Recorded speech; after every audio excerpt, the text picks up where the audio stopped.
Perencanaan destinasi pariwisata 2.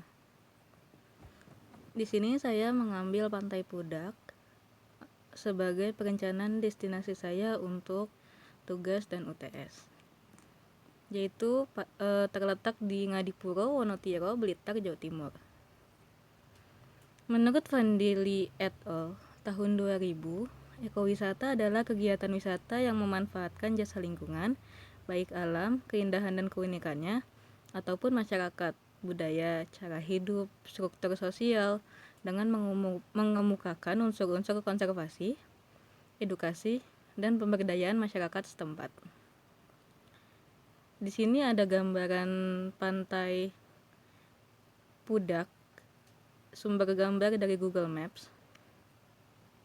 Titik tepatnya adalah Pantai Pudak terletak di Dusun Banyurip, Desa Ngadipuro, Kecamatan Wonotiro, Kabupaten Blitar, Jawa Timur.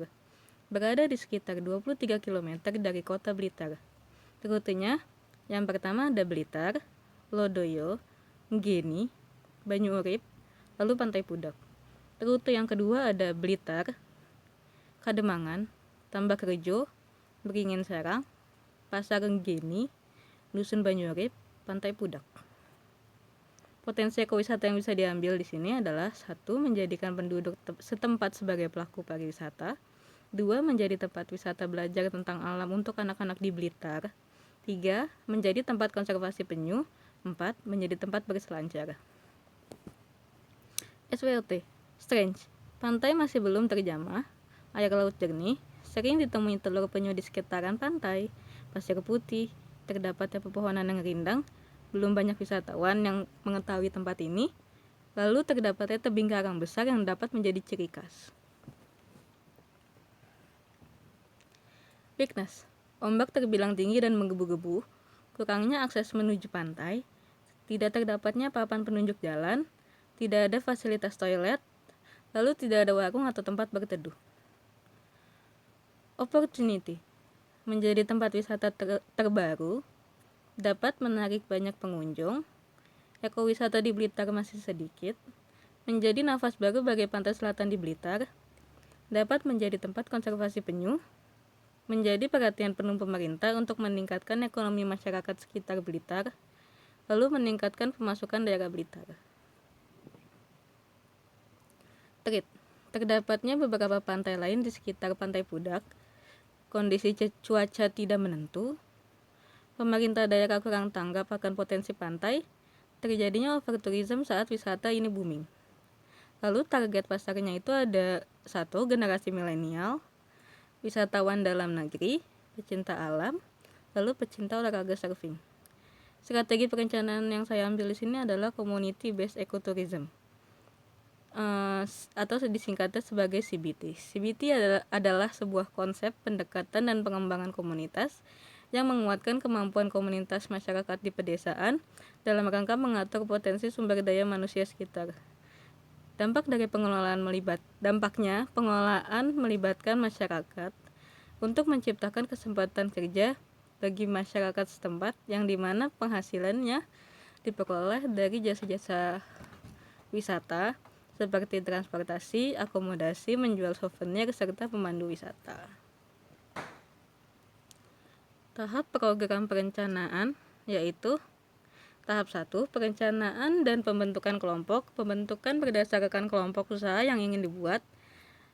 Misalnya ada tim pemandu, tim souvenir, tim transport, ataupun tim guest house. Lalu ada tahap 2-nya. Di sini ekowisata diperkenalkan kepada pelaku-pelaku usaha terkait wisata melalui sosialisasi dan pelatihan selama beberapa waktu.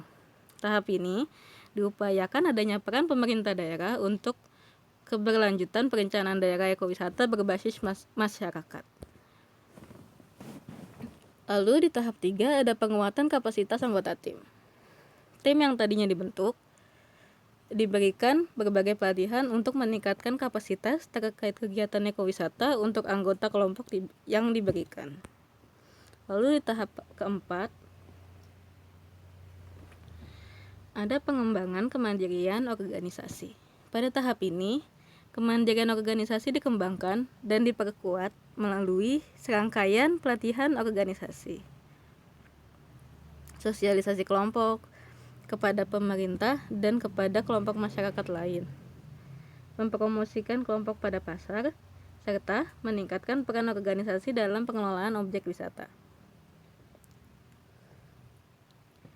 Dampak positif perencanaan ekowisata yaitu peningkatan partisipasi masyarakat, peningkatan penghasilan penduduk, tersedianya kesempatan kerja baru, meningkatnya kesadaran wisatawan dan masyarakat akan pentingnya konservasi, dan berkembangnya usaha-usaha baru.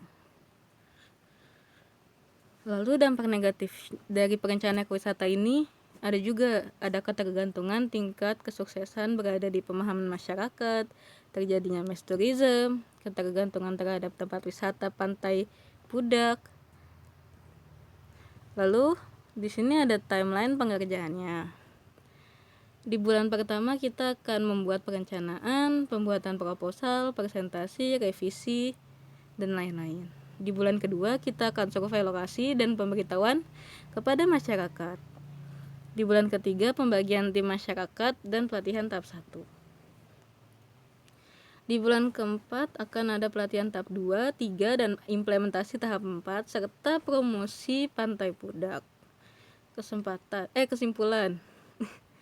Perencanaan pembangunan ekowisata Pantai Pudak harus sejalan dengan visi dan misi pemerintah daerah Blitar dan masyarakat di Dusun Banyuurip. Jika kedapatan ketidakterkaitan dan kekonsistenan antara masyarakat dengan pemerintah, akan terjadi kegagalan dalam membangun ekowisata di Pantai Pudak. Dan yang terjadi adalah mass tourism ataupun sepinya pengunjung yang datang. Sebagai tahap awal, diharapkan pemerintah dapat memberikan segala kebutuhan pembangunan akses jalan, fasilitas yang dibutuhkan seperti toilet, tempat sampah, tempat penangkaran, bibit bunga-bunga yang bisa ditanam, dan lain-lain. Terima kasih.